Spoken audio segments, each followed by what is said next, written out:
చూడండి చెట్టుకే పండింది, ఎంత బాగా పండిందో. ఇది కూడా చిన్న రసాలు, మీకు లోపల కూడా చూడండి ఆరెంజ్ ఎల్లో వచ్చేసింది. సో ఈరోజు మే 19th మనం చిన్న రసాలు హార్వెస్టింగ్ చేసుకోవడం జరిగింది ఆల్రెడీ.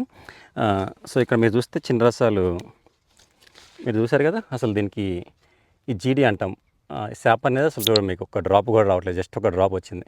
అంటే ఇది రైట్ ఇండికేషన్ అనమాట, ఇది చెట్టుకి మెచ్యూర్ అయిందని చెప్పి. ఎంత మంచిగా బుగుడితి కలర్ ఫామ్ అయింది చూడండి ఇది. సో అంటే ఇది మంచి మెచ్యూరిటీ వచ్చింది.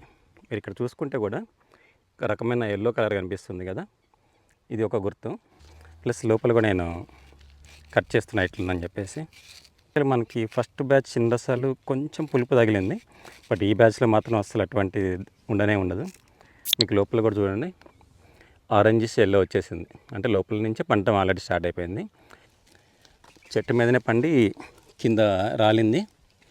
ఇది కూడా చిన్న రసాలు.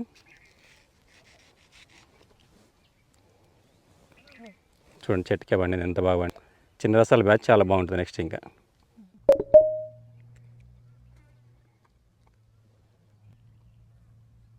9 ఉందండి, ఇది 9 అంటే కూడా మంచి స్వీట్ ఉన్నట్టే ఇంకా.